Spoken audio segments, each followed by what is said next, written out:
Surga itu rahmat Allah, bukan tujuan. Rahmat Allah. Tujuan manusia itu ini ya berpacu untuk kembali ke Allah. Inna lillahi wa inna ilaihi raji'un. Kapan masanya? Mulai lahir sampai mati. Jadi kalau mati itu adalah ajal, batas waktu untuk mati. Makanya kata Syekh Abdul Rauf, kata sallallahu alaihi wasallam, semoga Allah mensucikan rohnya. Kata beliau, mati suatu kebahagiaan, tapi kalau tanpa persiapan akan menjadi penyesalan sepanjang masa. Ya, mana yang kita siapkan? Yang sering berulang kita sampaikan, yang perlu kita siapkan. Pertama, cari alamat kemana kita pergi sesudah mati. Yang kedua, kita pelajari rute jalan yang akan kita lewati. Dia akan bekal, dia akan dibawa mati. Nah, ini bukan sederhana, ya Pak. Maka saya bilang ini bukan sederhana dan bukan ya harus berleha-leha, bukan. Itu sungguh-sungguh. Ngaji itu sungguh-sungguh ngaji, bukan hanya sekedar dengar-dengar. Sebab tambah lama ini yang segala sesuatu tergantungnya kita. Kalau dunia bapak-bapak yang ini mendengar aja, tidak sungguh-sungguh, hasilnya dengar-dengar, tidak dapat. Makanya di Arafah itu saya kadang-kadang terharu. Yang ngaji di Arafah itu ada yang dari Jawa Timur, dari Pacitan, sengaja kontrak rumah di Lampung untuk ngaji suami istri. Dari Rumpunan Kerui, seorang ibu-ibu enggak disertai suaminya ada duluan. Nah, mereka berdua gantian. Kalau barangan nggak ada yang turun. Dia selesai dulu suaminya ngaji dan baru istrinya disuruhnya ngaji. Ngaji Arafah itu 1,5 tahun, berulang sekali seminggu sendirian. Pakai tripod dia sebelum asar dia udah nyampai ke Arafah. Minam semalam, besok pagi dijemput tripod lagi pulang. Ibu-ibu itu kesungguhannya. Dari Palembang pakai pesawat datang ke Lampung mau ngaji. Masya Allah. Makanya kalau sudah waktu ngaji malam Senin sampai malam Kamis, siapapun yang mengundang selama saya nggak mau. Kenapa? Kasihan ya Pak, jauh-jauh ada di Bengkulu. Nah, itu kenapa mereka kok jauh-jauh? Karena butuh Pak. Jadi kalau orang butuh itu gimana pun bisa dicari Pak. Tapi kalau orang nggak butuh udah datang, ustaznya nggak mau dia sebenarnya. Kenapa? Karena nggak butuh. Nah, sekarang ini coba renungkan, kita pikirkan, kita butuhkan keselamatan pulang. Kalau butuh kejar, mumpung umur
lidah dan hati.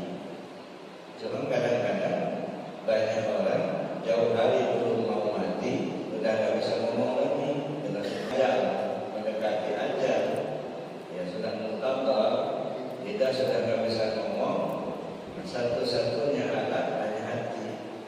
Nah kalau hati ini nggak pernah dilatih, gimana caranya hati dizikir? Bagaimana cara hati diingat ke Allah? Nggak pernah tahu, khawatir, ya, tenggelam. Ya. Ibarat berkata orang berenang di lautan lepas nggak ada pegangan, tenggelam itulah. Ya. Nah dia yang punya pegangan aja khawatir, ya, apalagi nggak ada punya pegangan, nyebut apa tersebut. Zikir dalam hati gimana cara zikirnya? Nah makanya Allah wanti-wanti betul ya. Wazkur rabbaka fi nafsik. Sebut nama Tuhan pakai hati dengan rasa rendah diri, rasa takut kepada Allah. Bil ghudwi wal asal, pagi, sore, siang, malam, sehat, sakit, lapang, sempit. Wala takum minal ghafilin. Kamu jangan sampai lengah, jangan sampai lalai. Ini perintah Allah. Ingat Allah dengan hati, jangan lalai.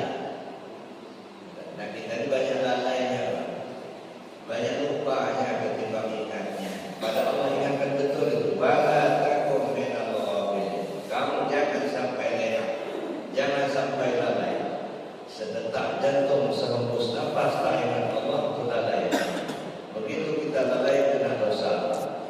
Dosa itu bukan meninggalkan sholat saja. Dosa itu bukan maling saja, bukan zina saja. Gak ingat Allah itu sudah dosa. Allah perintahkan supaya jangan lalai, dan kita lalai terus. Jadi Bapak Ibu yang saya hormati, itu tingkat kedua, ingat hati Allah. Naik ke tingkat yang ketiga, zikir di tingkat hakikat, dirasa. Nah, jadi media itu bukan lagi ingat, tapi sudah rasa. Nah, bagaimana kita zikir dengan rasa? Ini juga nggak bisa dengan ceramah, enggak. Ribuan kali dengan ceramah nggak bakal kita bisa terbimbing dengan baik. Tapi betul-betul kita amalkan dan kita bimbing oleh seorang guru mursyid. Gimana cara zikir dengan rasa? Rasa itu kan ada tiga. Ada rasa jasmani, rasa rohani, rasa rabbani. Kalau dipencet sakit itu rasa jasmani, itu bukan itu yang dimaksud. Rindu, sayang, benci itu rasa rohani, bukan itu juga. Yang dimaksud rasa rabbani. Hilang rasa kehambaan, isbat rasa ketuhanan. Nah, seperti kita sholat tadi, Bapak merasakan kalau Bapak yang sholat. Dan ada jamaah saya dari Lampung Timur, dia cerita saya, katanya kemarin saya ke Metro, ketemulah seorang kiai, ngobrol-ngobrol dengan Pak Kiai. Lalu Pak Kiai ngomong ke saya, kamu mau makan tarekat ya? Saya bilang iya. Terus Pak Kiai ngomong ke saya, kalau kamu merasa kamu yang sholat, nggak sah sholat kamu, bayar kamu tinggal aja. Saya bingung katanya, kan memang saya yang sholat, memang bukan merasa saya yang sholat. Itu gimana Bu ya? Kamu salah, dia yang berikan ya materi itu, kok nanya sama saya. Maksudnya kalau tanya sama dia, kenapa kasarnya? Ini banyak kalau kita bicara masalah sholat. Benarkah kita disuruh sholat? Apakah yang kita kerjakan pekerjaan sholatnya, apa sudah masuk ke sholatnya? Nah makanya kajian tasawuf itu ada tiga macam sholat dalam Al-Quran. Ada sholat di awqatiha, ada sholat wusta, ada sholat da'i. Mana sholat di awqatiha syariat, berdiri, yang tidak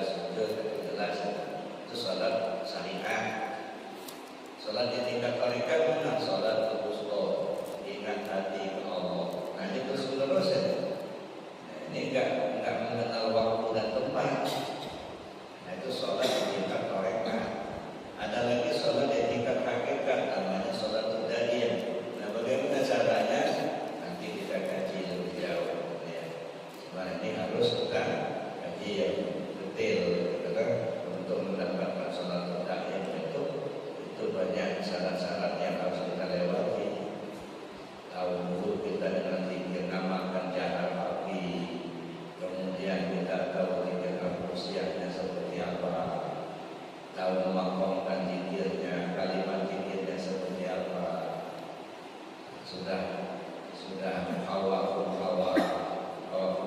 seperti apa. Banyak syarat-syarat untuk kita mengamalkan salat hidayah. Jadi Bapak Ibu yang saya mengerti, itu zikir tingkat hakikat dirasa. Nah nanti ketika tingkat ma'rifat dipandang. Baik nama Tuhan berbahasa mawar kemana pun kau menghadap di situ baca Allah. Maka sekarang kalau sudah zikir ada kalimat yang akan disebut. Apapun yang kau pandang terlihat adanya Allah. Nah, itu zikir yang tak mengenal tempat dan waktu. Apapun yang kita pandang terlihat adanya Allah. Jadi kita menyembah Allah itu Bapak Ibu bukan menyembah nama. Allah alif lam lam itu nama. Yang kita sembah itu zat yang bernama Allah. Nah zat yang bernama Allah itu di mana dia? Baru kita kaji, kita kenali. Cuma inilah banyak orang terhalang untuk mengenal Allah itu. Nah ini akan kita kaji pagi ini. Al-mawani' min ma'rifatillah. Penghalang untuk mengenal Allah. Ya, apa yang membuat kita terhalang? Ya, sehingga hati kita tidak condong ingin mengenal Allah. Kita anggap kayak ini lalu aja gitu. Ya. Padahal sangat penting. Ya. La yasihul ibadah illa bima'rifatil ma'bud. Tidak sah ibadah tanpa mengenal siapa yang kita sembah. Kata kita nyembah Allah yang kita sembah dan kenal belum? Jangan sampai kita menyembah nama, apalagi ilusi. Tidak bisa kita nyembah Allah dengan ilusi, teka-teki, tidak bisa, harus jadi kepastian. Nah untuk mengenal Allah itu perlu kajian yang serius. Nggak bisa kita hanya sekedar dengar-dengar saja, kajian serius. Nabi SAW mendakwahkan agama 13 tahun di Mekah untuk mengenal Allah itu. Belum urusan sholat, belum puasa, belum zakat, haji, belum mengenal Allah. Coba di kita ini kadang-kadang untuk mengenal Allah itu seolah sampingan. Begitu ada kajian, itu ya kita kesampingkan. Sholat itu nanti sebenarnya mengenal dulu. Coba ketika kita mengenal Allah harus lengkapkan. Karena Allah itu bersifat wujud. Sesuatu yang bersifat wujud itu ada 4 hal. Ada zat, ada sifat, ada asma, ada af'al. Karena Allah bersifat wujud, dia ada zat, sifat, asma dan af'al. Mana zat Allah, mana sifat Allah, mana asma Allah, mana af'al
merasa bersama Allah enggak.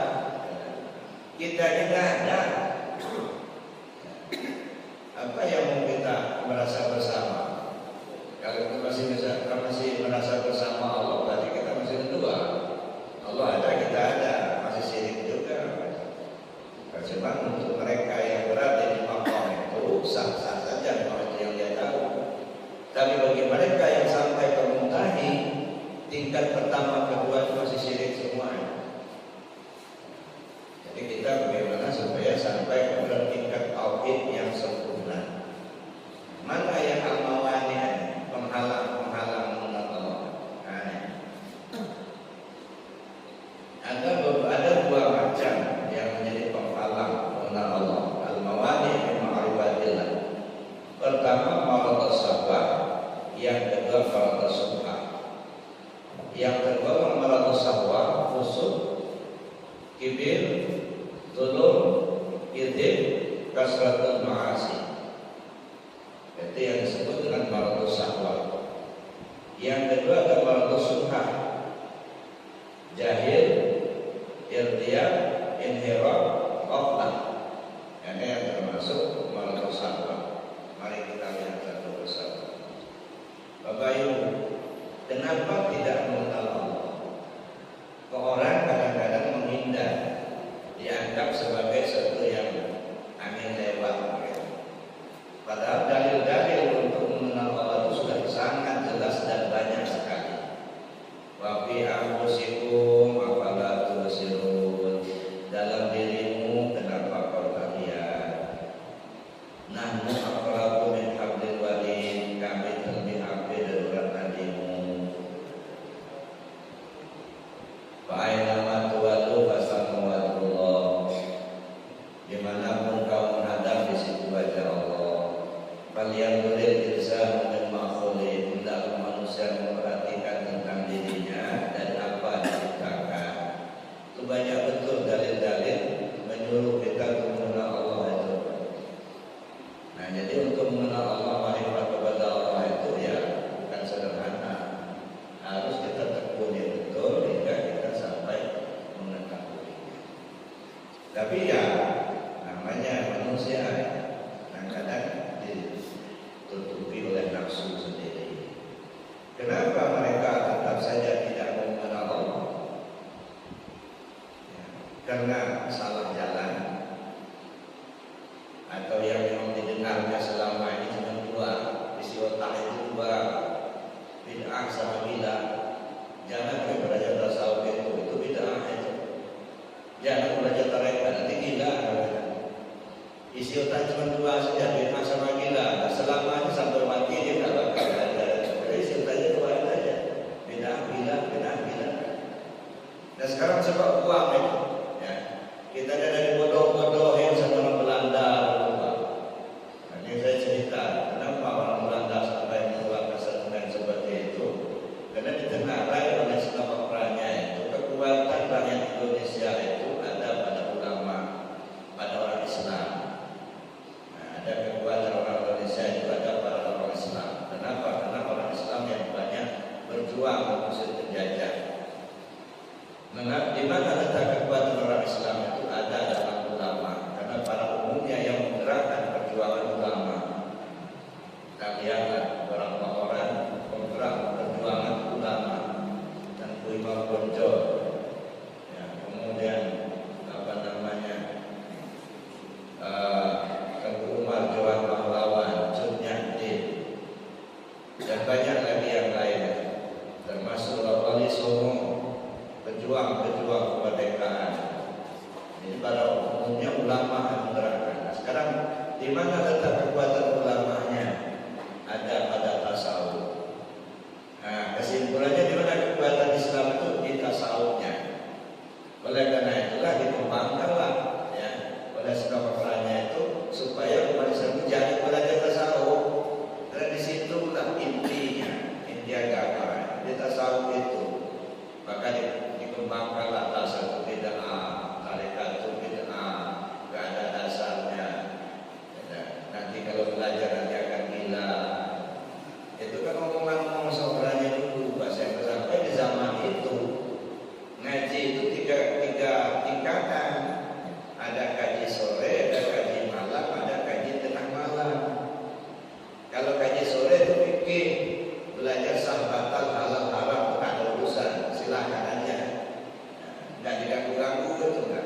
ngaji sore. Tapi kalau usul tauhid, nah itu sudah diwanti-wanti. Tapi masih agak bebas Pak kalau ngaji tauhid. Tapi begitu masuk ngaji tasawuf, nah kalau ada ditangkap, maka banyak yang korban. Ya. Yang namanya yang jadi korban, ya. Syekh Sejenar itu korban politik. Sebenarnya tidak salah, kan? Jadi korban politik. Syekh Hamzah Al-Mansuri di Aceh jadi korban, sehingga betul-betul diadu orang tasawuf sama orang syariat. Gimana caranya supaya orang tasawuf kalah? Siapa yang lain mancung? Nah, itulah korban. Buku-buku agama, buku-buku tasawuf dari itu disortir, tak boleh berkembang. Makanya rata-rata yang belajar tasawuf zaman dulu, Pak, jangan kita menggunakan buku cetak. Yang ada apa? Tulisan tangan. Ya, kenapa? Karena nggak boleh. Ya, nggak ada bukunya disortir zaman itu. Ngajinya juga jam 12 ke atas. Mau ngaji juga dimatikan lampu. Nah, diintip-intip ada yang ngintip, ada yang tekan. Tempatnya di mana? Di pinggir-pinggir kampung atau di kebun. Kalau di rumah lampu dimatikan berbisik-bisik. Ngaji tasawuf kenapa? Takut kalau ketahuan ditangkap. Makanya orang ngaji tasawuf itu sembunyi-sembunyi. Nggak mau terang-terangan. Ini hasil dari saudara dulu. Nah kita ini sudah merdeka, ini kebutuhan kita. Kenapa kita harus takut? Kita pelajari dengan sungguh-sungguh. Alhamdulillah sekarang saya lihat medsos itu pada ketebalan kajian tasawuf itu yang tinggi-tinggi. Udah nggak sebut-sebutan lagi. Ini ketinggalan kita orang tua. Jangan tahu anak-anak di Arafah itu dari umur 17 tahun itu anak-anak SMP. Yang baru, yang saya buka SMP tahun ini, alhamdulillah sudah ada satu kelas, ada 29 orang. Langsung saya ajarkan zikir, menakib untuk anak-anak. Ini sudah 2 bulan betul-betul menakib, khusus untuk anak-anak. Kita mengkader gimana supaya tarekat tasawuf bisa berlanjut diamalkan oleh anak-anak kita nanti. Nah, ketinggalan kita orang tua Pak kalau tak mau mengikuti. Anak-anak sudah ahli, zikirnya sudah tertib. Nah, cuman kalau kajian tasawuf kita belum kasihkan, kita masih nanti mereka berzikir saja. Tapi yang ngaji, ya, yang ngaji di Arafah, mulai dari anak bujang ada, yang sudah tua ada, ya, yang pejabat ada, pejabat yang aktif juga ada, tukang beca juga ada, yang sarjana, yang doktor juga ada, yang tak tamat SD juga ada. Cukup di situ. Yang jauh, yang dekat banyak. Ya. Nah, jadi karena itu kita berusaha betul untuk menyelamatkan diri kita. Maka sebenarnya kesampingkan dulu lah yang urusan pahala-pahala. Ya. Kita bukan nyari pahala, bukan. Yang kita kejar sekarang ini gimana usul diri kita ke Allah dulu. Itu aja dulu. Ya. Kenapa mereka salah jalan? Karena salah paham. Tidak ada orang yang tak butuh tasawuf, semua orang pasti butuh. Maka sering saya katakan zikir itu bukan kewajiban, tapi kebutuhan. Ya. Cuman banyak orang butuh tapi merasa seolah-olah tak butuh. Gitu. Seperti orang lapar itu butuh makan. Tapi kenapa dia sudah lapar tapi merasa tak butuh makan? Terlalu lapar. Ada terlalu lapar. Nah begitu juga kenapa orang merasa orang tak butuh? Nah khawatir karena nafsu, tertutup sama nafsu, tertutup karena dosa kita sendiri, sehingga kita merasa tak butuh. Kenapa mereka tetap menggunakan jalan yang salah? Padahal untuk mengenal selain Allah mereka menggunakan jalan yang benar. Cobalah kalau kita belajar astronomi, kalau tidak benar, ya salah aja kita salah. Untuk melihat hilal saja harus dengan cara yang benar, baik perhitungannya maupun alatnya. Kalau perhitungan salah maka nggak akan terlihat nanti, walaupun dia sudah muncul. Kenapa? Karena salah. Yang harusnya kita lihat di sana, yang kita lihat arah ke situ. Yang harus kita lihat ke arah barat, yang kita arah timur.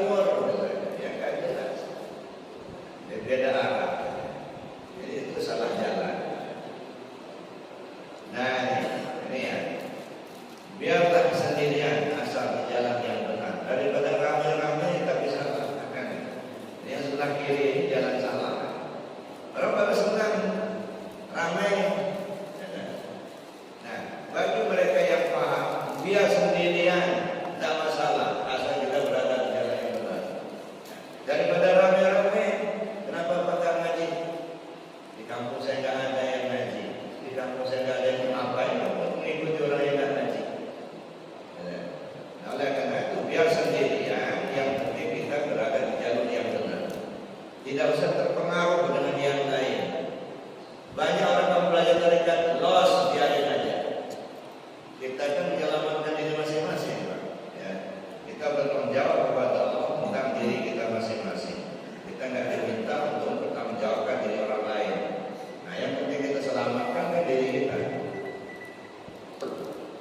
Kalau bisa rame-rame, ya. Tapi benar, daripada sendirian kita salah kurang. Rame-rame, tapi benar. Alhamdulillah, Pak. Ada yang dari satu majelis pengajian, ada dari pengurus masjid, gitu ya, memberikan fasilitas pada jamaahnya yang datang ke Arafah itu disiapkan mobil. Gitu. Pokoknya Bapak Ibu ngumpul aja di sini bisa jemput. Gitu. Ada yang betul-betul mau berkorban. Ada yang dalam 3 mobil yang datang ke Arafah untuk ngaji. Ya, karena memang ada banyak yang mau ngaji, cuman fasilitasnya nggak ada, misalnya angkot nggak ada, ya. Mobil nggak punya, kalau punya tapi mata sudah ke awas lagi, dan banyak juga seperti itu. Ya, itu bisa, mobil bisa, cuman matanya sudah ke awas lagi, akhirnya kumpul di masjid, gitu ya. Nanti dijemput, ada yang punya mobil berangkat, kadang 1 mobil, kadang 2 mobil berangkat bawa jemaah. Untuk ngaji itu, nah cuma itu harus muncul dari diri sendiri, Pak. Jangan karena orang lain. Nah, jadi makanya ada istilah segala perbuatan harus dengan ikhlas. Apa itu ikhlas? Maunya sendiri, ikhlas itu. Jadi apa yang kita lakukan kemauan sendiri. Kok mau Pak jauh-jauh ngajinya ke Natal? Ya itu maunya saya. Dari Tangerang pakai motor ngaji di Arafah Haji Menang, dia itu maunya saya. Dari Pacitan Jawa Timur itu kok mau belajar dalam itu maunya saya. Kok mau Bapak berinfak 100 juta atau apa? Enggak nyesal, itu maunya saya. Jadi yang namanya ikhlas itu kemauan sendiri. Jadi tidak ada pengaruh yang lain. Kalau ada pengaruh, karena gak enak sama kawan, gitu ya. Atau karena karena sesuatu yang di luar, nggak ikhlas. Jadi belajar ikhlas itu awalnya dengan kemauan sendiri. Ya. Mereka yakin adanya elektron yang bermuatan negatif, kecepatannya mendekati kecepatan cahaya, beratnya sekian kilogram dan sebagainya. Kenapa dalam mengenal Allah mereka bersikeras menggunakan jalan yang salah? Ketika mereka pikir masalah dunia, selalu berusaha jalan yang benar. Tapi begitu untuk mengenal Allah, menempuh jalan salah. Mana salahnya? Itu tadi isi otaknya cuma 2 tadi. Bid'ah gila. Jangan belajar tarekat gila kamu nanti. Padahal banyak betul orang gila di bahasa karena belajar tarekat. Dan ini kita salah jalan. Karena ada penghalang dari mengenal Allah dalam diri kita. Apa yang menjadi penghalang-penghalangnya? Penghalang-penghalang itu ada 2. Ada berupa penyakit yang ada dalam diri, ada yang secara garis besarnya penyakit itu dikelompokkan dalam 2. Pertama, maradus syahwat, dorongan nafsu, ya. Gengsi. Nah, ada dulu Pak, mantan pejabat orang terhormat datang ke saya, mau belajar tasawuf tapi tidak ingin bersama-sama dengan yang lain, sendirian aja. Saya bilang maaf Pak, saya tidak buka kesempatan sendirian, gak ada waktu, silakan cari guru yang lain aja. Nah saya nggak mau mengajar yang seperti itu, sebab belajar tasawuf itu yang susah Pak, menghilangkan keakuan. Itu yang sulit Pak, merasa kita hebat, merasa kita kiai, merasa kita pintar, merasa kita pejabat, akhirnya nggak mau duduk bareng sama kawan-kawan yang tukang beca, yang tukang kebun, nggak mau deh. Nah saya nggak mau yang begitu. Makanya saya bilang kalau ngaji ke Arafah semuanya kepikir duduk bareng dulu, entah profesor, entah doktor, entah tamat SD, entah pejabat, pedagang, petani, duduk bersama. Hilangkan dulu akuan-akuan diri. Inna akramakum indallah atqakum. yang mulia di sisi Allah, yang takwa. Ya, banyak orang kaya belum tentu lebih mulia daripada orang miskin harta. Ya. Orang miskin harta tapi mulia di sisi Allah. Ya, jadi oleh karena itu belajar tasawuf, hilangkan keakuan diri. Maka ini adalah satu penyakit ya, yang sehingga tidak mau belajar tasawuf, tidak mau belajar tarekat, egonya tinggi. Itu meratun nafsu, atau meratun syahwat, dorongan nafsu. Yang kedua meratun syubha, penyakit yang kecurigaan. Curiga saya, jangan-jangan bid'ah. Curiga saya, jangan-jangan itu palsu. Curiga saya, jangan-jangan gila. Nah, kecurigaan ini meratun syubha atau kecurigaan. Jadi ada dua, ada meratun syahwat, dorongan nafsu, ada meratun syubha. Nah, yang pertama meratun syahwat atau dorongan nafsu, al-fisq, fasik. Perumpamaan dalam Al-Quran, Allah telah membuat banyak perumpamaan dalam Al-Quran. Perumpamaan itu dengan makhluk kecil ataupun besar. Makhluk kecil misalnya nyamuk, laba-laba. Makhluk-makhluk besar misalnya manusia, pohon, samudera dan sebagainya. Sikap orang kafir terhadap perumpamaan itu, apa hubungannya laba-laba dengan lalat? Karena ada di dalam Al-Quran itu, Innallaha la yastahi an yadriba mathalan ma ba'udatan fama fawqaha. Allah tak akan segan-segan mengumpamakan kalian dengan seekor nyamuk, lalat, bahkan lebih hina lagi dari seekor lalat. Kenapa? Lalat aja zikir, Pak. Manusia yang gak zikir tidak lebih mulia dari seekor lalat. Yusabbihu lahu ma fis samawati wal ardh. Seluruh isi langit dan bumi bertasbih kepada Allah. Cacing aja bertasbih sama Allah. Kalau manusia gak bertasbih, gak zikir, gak ingat Allah, tidak lebih mulia dari seekor cacing. Makanya ada kisah, ya, tapi kisah itu kadang-kadang menyesatkan. Syekh Jenar itu katanya merasa ada cacing, itu bohong, Pak. Itu fitnah besar. Ulama besar kok ditafsirkan seperti itu. Cuma itu bukan kiasan tasawuf. Dia kan orang tasawuf, bukan berasal dari cacing. Ini kan ceritanya, ya,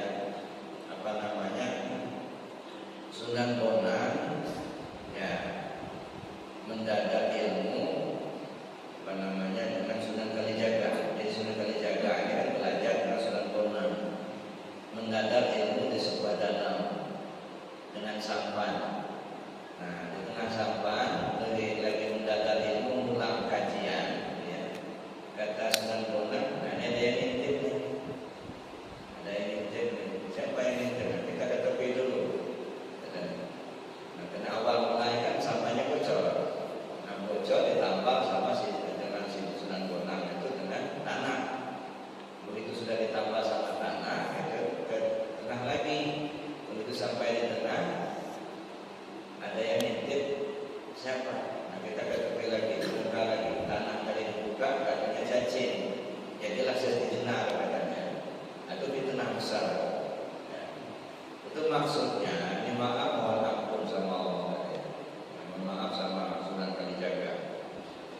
Sunan Kalijaga itu kan awalnya itu kan ingin merampok Sunan Bonang. Jadi perampok. Artinya di jalan yang nggak benar kan. Nah, di saat itu belum mulia. Kenapa masih di jalan yang benar? Masih di jalan salah. Kenapa kamu merampok saya? Saya kepingin duitnya. Karena kepingin duit, ceritanya itu ditunjukkan warna sama tongkatnya Sunan Bonang. Jadi emas semua. Tuh duit. Kalau begitu saya nggak mau duit, saya mau ilmunya. Kalau mau ilmu, tunggu saya di sini. Nunggu di pinggir kali. Kabar-kabarnya sampai 25 tahun dibiarkan sama Sunan Bonang. Udah kelilit sama rumput. Nah, sudah sekian tahun baru ingat lagi, dibuka lagi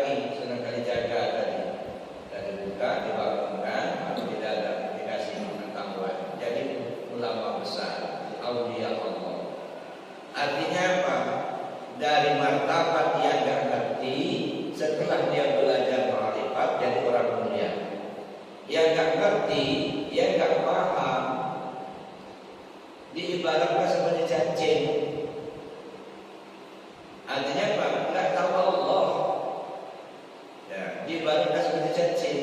Tapi kemudian setelah dia belajar sampai ma'rifat kepada Allah, ternyata dia ulama besar.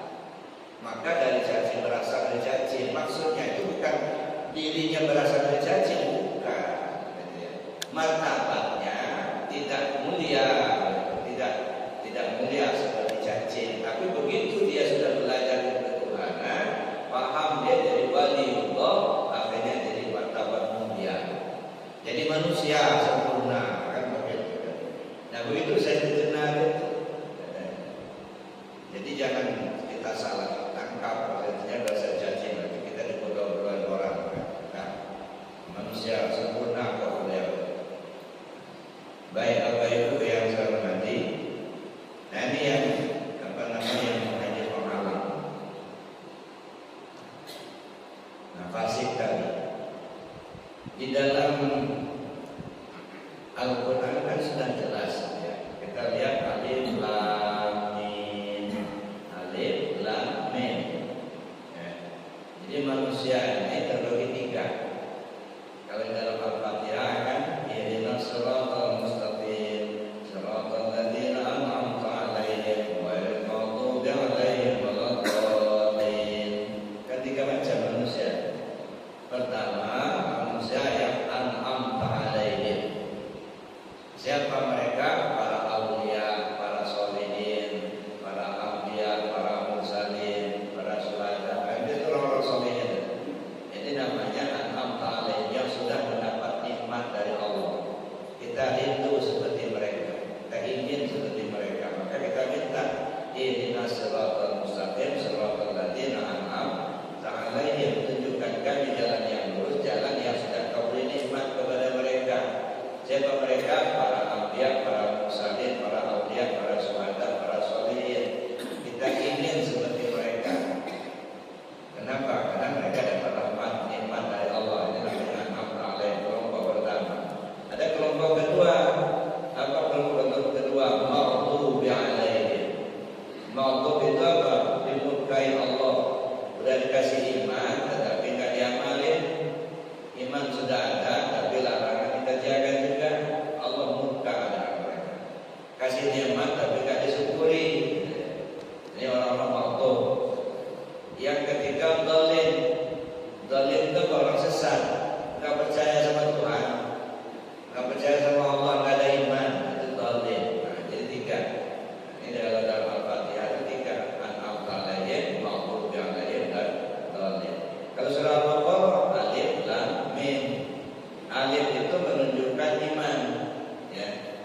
Alif lam mim. Dzalikal kitabul la raiba fihi hudan lil muttaqin alladzina yu'minuna bil ghaibi wa yuqimuna sholata wa mimma razaqnahum yunfiqun. Itu orang beriman.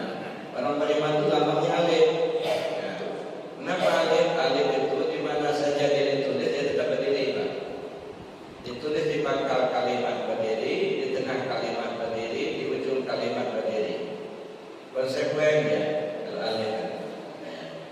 Jadi artinya waktu sakit dia iman, waktu sehat iman, waktu kaya iman, waktu miskin iman. Sendirian dia iman, bersama orang banyak iman, gak luntur imannya. Makanya disebut alif. Lam, ini lambang lam. Apa itu lam? Lam itu bahkan merah. Kalau dia tulis sendirian dari atas lurus, di bawah mengkol. Nggak lurus terus, nah. Tapi kalau dia ditulis di sebelah kanan, nah itu sebelah kanan, nanti lurus dari atas, ada. Yang sebelah kanan ditarik ke bagian. Begitu ditulis sebelah kiri, ya sebelah kanan ditulis sebelah kanan, sebelah kiri ditariknya. Begitu ditulis di sebelah kiri, yang sebelah kanan ditariknya. Ditulis di tengah-tengah, kiri kanan ditarik. Nah, jadi telunjuk lurus kelingking berkait. Siapa yang orang munafik? Nah, ini orang munafik ini dijelaskan. Ada wa minan nasi may yaqulu amanna billahi wa bil yaumil akhir wa huwa bimu'minin. Ngomong sama teman-temannya, kami orang beriman, tapi begitu mereka campur dengan teman-temannya, itu malah dia kafir. Ngomong sama orang beriman, tapi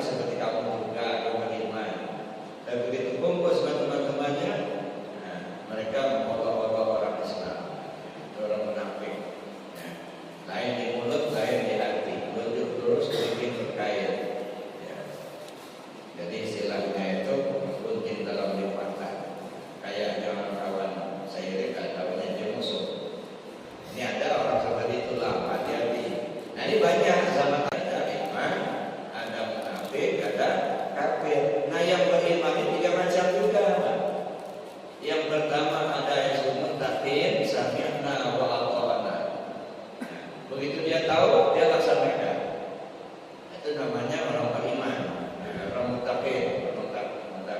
Yang kedua orang yang fasikin, orang fasik. Yang ketiga zalimin, orang zalim. Nah, jadi kalau orang yang muttaqin itu sami'na wa ata'na, maksudnya sami'na wa ata'na. Kalau orang fasik itu salah jalan.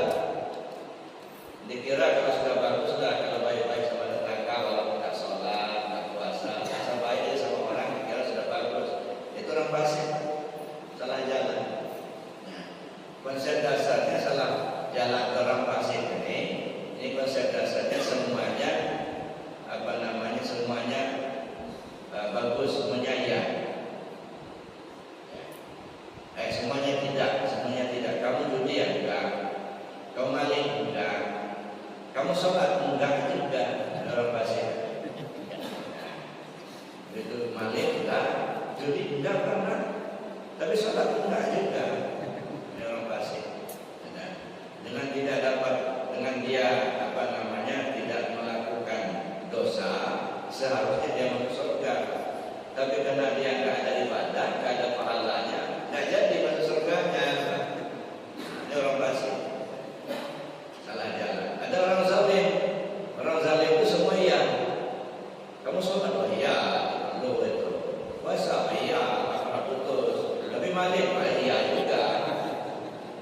Judi, iya juga. Zina, nabi. Nah, ini semua iya. Ini orang zalim. Dengan dia banyak melakukan perbuatan baik, dia dapat pahala, seharusnya masuk surga. Tapi karena banyak melakukan dosa, tertunda dia ke surganya, dia akan menjawab dulu neraka. Jadi siapa yang menyiksa dia, menganiaya dia, ya dia sendiri. Yang menzalimi dirinya sendiri. Itu namanya orang zalim. Zalim itu bukan hanya orang lain saja, zalim ke diri sendiri. Udah tahu kita kalau kita harus kembali ke Allah. Untuk kembali ke Allah itu harus ma'rifat, mengenal Allah, beribadah, berzikir, tapi nggak tahu, dan zalimi diri sendiri.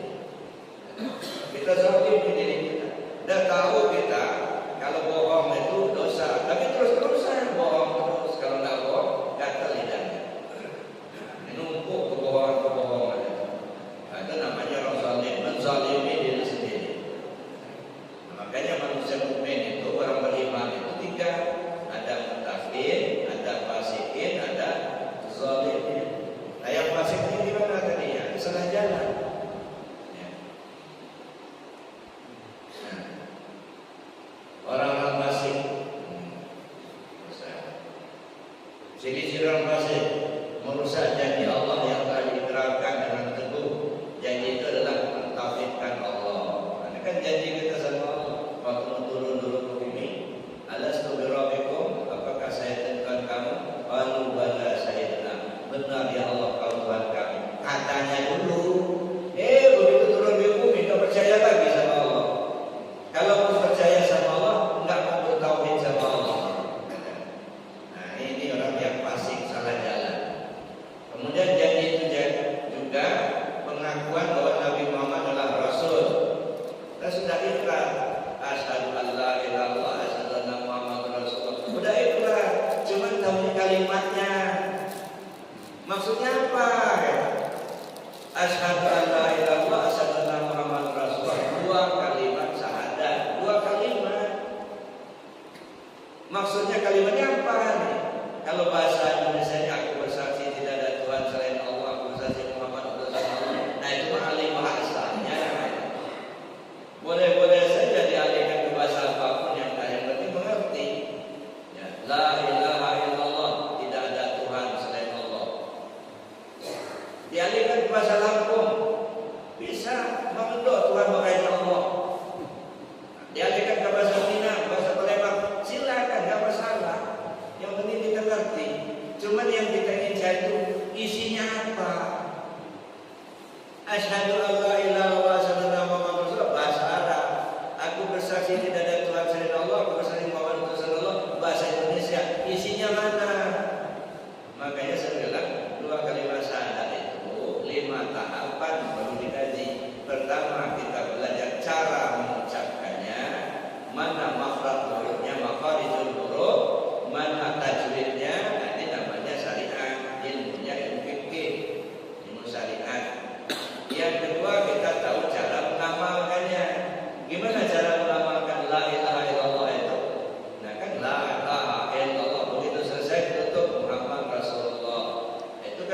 kalimat syahadat. Nah, secara mengamalkan ilmunya ilmu tarekat, belajar tarekat. Jadi belajar tarekat, belajar cara mengamalkan dua kalimat syahadat. Lalu yang ketiga, belajar memahami isi. Apa sih isinya dua kalimat syahadat itu? Ya, kita ingin tahu isinya. Ilmunya ilmu tauhid, nah, ilmu akidah, belajar tauhid kita. Yang keempat, memahami posisi asyhadu an la ilaha illallah, syahadat tauhid, asyhadu anna Muhammad rasul, syahadat rasul. Kapan kita dalam posisi syahadat tauhid, kapan kita dalam posisi syahadat rasul? Ini harus kita kaji, ilmunya ilmu hakikat. Yang kelima, kita belajar cara memakai dua kalimat syahadat itu. Gimana cara memakainya? Hidup yang akan dipakai kok mati bisa ditopang. Itulah dua kalimat syahadat. Ilmunya ilmu ma'rifat. Nah, maka nggak cukup hanya hafal saja. Kalau hafal kalimat itu bio juga hafal. Jadi Bapak Ibu yang saya hormati, nah itu untuk dua kalimat syahadat. Jangan sampai kita tidak memahami itu. Memutuskan apa-apa yang diperintahkan supaya dihubungkan. Ya, jadi memutuskan silaturahim itu orang fasik, ciri-ciri orang fasik itu. Memutuskan silaturahim. Kemudian mengadakan kerusakan di bumi. Apa yang perbuatannya merugikan orang lain. Kita ini Pak kalau bisa jadi manusia yang bermanfaat buat orang lain. Karena Nabi kata Rasulullah SAW, khairun nas anfa'uhum linnas. Sebaik-baik manusia yang banyak memberi manfaat buat orang lain. Jadi kalau bisa kehadiran kita di dunia ini ada manfaatnya buat orang lain, Pak. Jangan nyusahin orang, ya. Apalagi membuat kerusakan. Jangan. Ini orang fasik itu merusak janjinya kepada Allah, memutuskan silaturahim dan membuat kerusakan di muka bumi. Wallahu la yahdil qaumal fasiqin. Kalau orang sudah dalam fasik, ya dia berkekal di fasiknya, Allah tak akan beri petunjuk. Nah, yang kedua, kibir. Ini juga menghalangi ma'rifat pada sombong. Merasa kita terhormat, merasa kita kiai, punya ilmu banyak, padahal belum. Nah, akhirnya sombong. Kesombongan ini menghalang kita untuk mengenal Allah. Sombong ini ada dua macam, Pak. Ada namanya takabur, ada namanya ujub. Kalau ujub itu hanya sombong karena membesarkan dirinya sendiri. Tapi kalau takabur merusak orang lain. Contohnya apa? Misalnya bapak-bapak, hebat benar mejanya, siapa yang biro saya kan tukang. Enggak kayak si Anu itu, si Anu itu apa saja bahannya, enggak pernah bagus kan. Beda dengan saya sekolah dulu. Nah, saya ahli, alat saya cukup. Kalau si Anu itu, baik, dikasih alat juga enggak bisa ya. Nah, ini namanya takabur. Membesarkan diri, mengecilkan orang lain. Ada namanya sombong. Ada ujub. Kalau ujub itu dia membesarkan dirinya tapi tidak mempengaruhi orang lain. Bagus benar mejanya Pak, pakai ukir segala macam. Oh, ya, alhamdulillah saya kan sekolah. Alat saya cukup, saya apa saja alat kalau saya bikin bagus, ada yang jelek. Nah, dia membangga-banggakan dirinya tapi tidak merendahkan orang lain. Itu namanya ujub. Tapi kalau takabur ini merendahkan orang lain, membesarkan dirinya, merendahkan orang lain. Dua-duanya sombong semua. Nah, takabur atau sombong itu menghalangi untuk mengenal Allah. Al-kibru wa tarul haqqi wa almatun nas. Sombong adalah menolak kebenaran, meremehkan manusia. Jadi itu sombong. Wa qala